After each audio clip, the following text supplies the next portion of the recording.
नमस्ते फेरि पनि म ललित कुमार सिंह 519 ट्युटर च्यानलमा सबजनालाई स्वागत गर्न चाहन्छु। सो हिजो मैले स्ट्रेटेजिक म्यानेजमेन्टको सर्ट क्वेसन गरेको थिएँ पार्ट 1 हैन। आज पार्ट 2 तिर जाऊँ। सो टाइम वेस्ट नगरौँ, ल पहिलो क्वेसनमा जाऊँ। So first question is what are the two conditions for success of cost leadership strategy. Cost leadership स्ट्र्याटेजीको लागि दुईटा हैन त्यो पूरा हुनलाई कुन कुन अवस्था चाहिन्छ। त पहिलो रहेको छ हाई बायर पावर हैन, बायरको पावर हैन, बाइङ क्यापेसिटी बढी हुनु पर्यो। अर्को चाहिँ हाई प्राइस कम्पिटिसन, त्यहाँ गयो भने मार्केटमा प्राइस कम्पिटिसन बढी हुनु पर्यो हैन। अर्को स्ट्यान्डर्डाइज प्रोडक्ट चाहिँ उच्च स्तरीयको हुनु पर्यो हैन, राम्रो हुनु पर्यो, क्वालिटी बेस्ट हुनु पर्यो। अर्को चाहिँ सिम्पल और सिमिलर प्रोडक्ट, जस्तो सबै एक खालकै सामान हुनु पर्यो, जस्तै बिस्टिकको बिस्कुट चाउचाउमै हुनु पर्यो हैन, इलेक्ट्रोनिक्समै हुनु पर्यो। देन अर्को क्वेसन रहेको छ what do mean by unique resources. Unique resources भनेको के हो? So unique resources are the resources which are rare, valuable, inimitable, organize और non substitute which provide a firm competitive advantage. जस्तो कि कोकोकोला युनिक रिसोर्स भनेको यस्तो जुन rare होस् हैन, सबैले नपाओस् हैन, भ्यालुएबल होस्, मूल्यवान होस् हैन, इनइमिटेबल मतलब कसैले कपी गर्न नसकोस्। अर्को नन सब्स्टिट्युट भनेको त्यसको कुनै अर्को सब्स्टिट्युट नहोस्। जसको लागि कोकोकोलाको फर्मुला अहिलेसम्म वर्ल्ड वाइज एउटै छ हैन। ध्यानको क्वेसन रहेको छ what is the difference between individualism and collectivism. Collectivism र इन्डिभिजुअलिजममा के फरक छ? सो उसको फर्स्ट बेसिस रहेको छ meaning. Individualism means focusing on personal goals and self reliance, मतलब कि इन्डिभिजुअल भनेको आफ्नो गोलमा मात्र फोकस गर्ने हैन, आफ्नो कन्फिडेन्टली हैन। कलेक्टिभिजम भनेको means focusing on group goals and loyalty, मतलब कि कुनै पनि ग्रुपमा हामी जब बस्छौँ त्योमा हामी के गर्छ भने आफ्नो लोयल्टी बुझाएर हैन, त्यो केही एचिभ गर्न खोज्छौँ, हामी त्यसलाई भन्छौँ कलेक्टिभिजम भन्छौँ हैन। अर्को रहेको छ इन्करेज। अब यसले के इन्करेज गर्छ? इन्डिभिजुअलले पर्सनल फ्रिडमलाई इन्करेज गर्छ भने कलेक्टिभिजमले फेरि कोअपरेसन, हार्मोनी हैन, दुईजना बिचको हुन्छ नि हार्मोनी होस् हैन, कोअपरेसनको मिल्नुले इन्करेज गर्छ। अर्को चाहिँ व्हाट डु मिन बाई बेन्चमार्किङ। बेन्चमार्किङ भनेको के हो? Benchmarking is the continuous process of measuring products, services and practices against the toughest competitors or the industry leaders. Benchmark भनेको एउटा स्ट्यान्डर्ड सेट गर्ने हैन, अनि त्यसलाई कन्टिन्युसली मेजर गरिराख्ने हैन। त्यो हामीभन्दा मेजर त्यहाँ यसको स्ट्यान्डर्डमा पुगेको छ कि छैन हैन। यदि पुगेको छैन भने केही करेक्टिभ एक्सन लिने हैन, कोर्स नयाँ सेट गर्ने हैन, रिअर्गनाइज गर्ने हैन, त्यो कुराहरू हुन्छ हैन। कोसँग एउटा जुन हाम्रो लेभलमा जुन छ नि कम्पिटिटिभ, जुन हाम्रो टपमा छ त्यसलाई के गर्ने, त्यसको स्ट्र्याटेजीहरूलाई मोनिटर गर्ने हैन, त्योसँग के गर्ने, कम्पिट गर्ने, त्यसलाई हामी के भन्छौँ, बेन्चमार्किङ भन्छौँ, स्ट्यान्डर्ड सेट गर्छौँ हैन।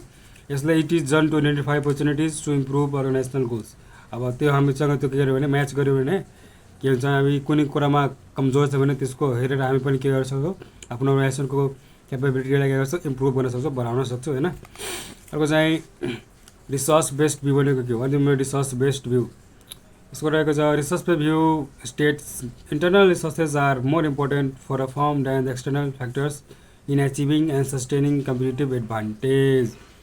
यसले के भन्छ भने इन्टरनल रिसोर्स भ्यूले मतलब कि हाम्रो अर्गनाइजेसनभित्रको जुन रिसोर्सेस छ त्यो बढी इम्पोर्टेन्ट छ देन एक्सटर्नल हैन, बाहिरको। यसमा के पर्छ भने फिजिकल, ह्युमन, अर्गनाइजेसन रिसोर्सेसहरू पर्छ हैन। अब अर्को रहेको छ हाम्रो लिडर र नेसनल कल्चर कस्तो रिसोर्स हुनुपर्छ। सो जो यो बिचको राम्रो रिसर्च हुनुपर्छ to efficient performance of the organization, त्यसलाई स्मुथ अपरेसन गर्नको लागि। अर्को रहेको छ important question what do mean by strategic business unit. Strategic business unit भनेको के हो? त्यसको रहेको छ द प्रोडक्ट र business with the similar strategy positions हैन, जुन सेम स्ट्र्याटेजी पोजिसनमा हुन्छ हैन, त्यसलाई एक ठाउँमा जुन ग्रुप गरेर राखिन्छ नि एउटा युनिटमा, हामी त्यसलाई के भन्छौँ, स्ट्र्याटेजिक बिजनेस युनिट भन्छौँ हैन, स्ट्रक्चर भन्छौँ। अर्को रहेको छ तिम्रो म्याट्रिक्स स्ट्रक्चर। म्याट्रिक्स स्ट्रक्चर भनेको के हो? यो भनेको हुन्छ matrix structure includes dual lines of budget authority, dual source of reward and punishment, said authority, dual reporting channels हैन, and the need of an extensive and effective communication system. यसो चाहिँ कहाँ काम लाग्छ भनेपछि कन्स्ट्रक्सनमा काम लाग्छ, हेल्थ केयरमा काम लाग्छ, रिसर्च एन्ड डिफेन्समा काम लाग्छ हैन।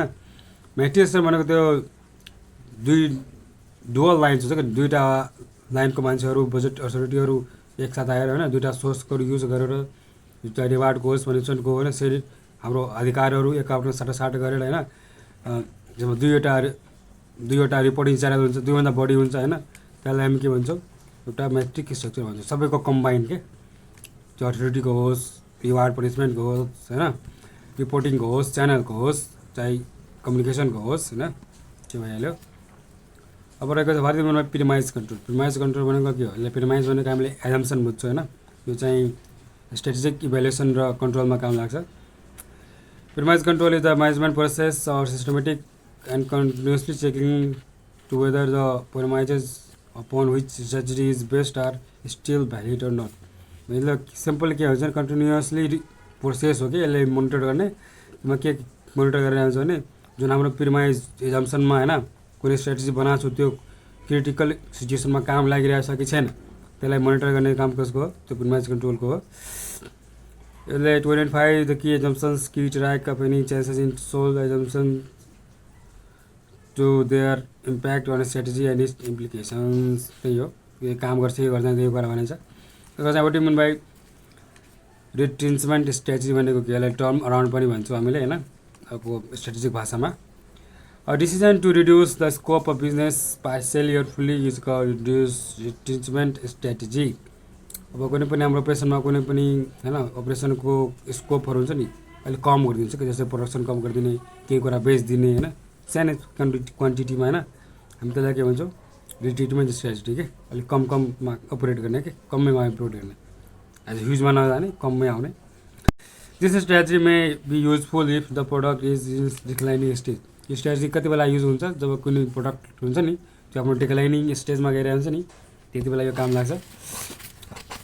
अर्को हुन्छ research to competitive advantage pyramid एउटा बनाउनुपर्छ यस्तो पिरामिड हुन्छ होइन यसको पहिलो फर्स्ट स्टेपमा हुन्छ कम्पनी रिसोर्सेस हुन्छ सेकेन्डमा कम्पिटिटिभ क्यापेबिलिटिज हुन्छ थर्डमा चाहिँ कोर एन्ड डिस्टिङ्टिभ क्यापेसिटी हुन्छ होइन कम्पिटेन्सी हुन्छ सर्टी अर्को चाहिँ फोर्थमा स्ट्रेटेजिक एसेट हुन्छ अनि फिफ्थमा चाहिँ कम्पिटिटिभ एडभान्टेज हुन्छ। अब what are two approaches of resource allocation and बजेटिङको दुईवटा एप्रोच के छ एउटा हुन्छ टप टु डाउन एउटा बटन टु टप।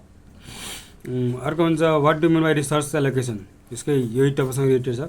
अब resource allocation is the process of distributing available resources like man money material among various departments to achieve organizational goal. एउटा organization जित पनि रिसोर्स एभाइलेबल छ म्यान छ लेभल छ होइन resources छ ह्युमन छ होइन त्यसलाई मनी छ होइन त्यसलाई मटेरियल छ त्यसलाई विभिन्न डिपार्टमेन्टहरू फर्मको अर्गनाइजेसनको जुन डिपार्टमेन्ट हुन्छ नि धेरै सबैमा के गर्ने इक्वली बाँडिदिनुलाई के भन्छ हामी रिसोर्स एलोकेसन भन्छौँ। Allocation means simply distribution. अर्को हुन्छ बजेटिङ भनेको के हो budgeting is the process of planning and to controlling financial resources by preparing a detail statement of expected income and expenses for a specific period of time. Budgeting भनेको एउटा निश्चित कालको लागि जस्तो केही इयरको लागि होइन एउटा प्लान होइन एउटा प्लान हो त्यसले के कन्ट्रोल गर्छ होइन फाइनेन्सियल रिसोर्सलाई कन्ट्रोल गर्छ एउटा स्टेटमेन्ट बनाएर जसमा हामीले एक्सपेक्टेड इन्कम र एक्सपेन्सेसलाई सोचेर बनाएका हुन्छौँ। सो नेक्स्ट क्वेसन हुन्छ what are the resource allocation process. Resource allocation process के छ त्यसले त्यो डिस्ट्रिब्युट गर्ने प्रोसेस के छ पहिला हुन्छ डिफाइन द मिसन अब के मिसन पहिला डिफाइन गर्ने होइन किन गर्दैछौँ। अर्को चाहिँ assess the current inventory or resources त्यो करेन्ट इन्भेन्ट्रीलाई के गर्ने रिसोर्सेसलाई हामीले त्यहाँ गएर चेक गर्ने छ कि छैन भने बल्ल डिस्ट्रिब्युट गर्ने त्यसको ठाउँमा होइन। अर्को चाहिँ assess and acquire the required resources अब छैन भने के गर्ने छैन भने हामी किन्ने छ भने गोदाममा छ भने त्यहाँबाट डिफ्रेन्ट डिपार्टमेन्टले के गरिदिने पारिदिने एलोकेट गरिदिने। अब चाहिँ एलोकेट द रिसोर्सेस त्यो लास्टमा के हो एलोकेट गरिदिने स्टेप 4। सो नेक्स्ट अर्को रहेको छ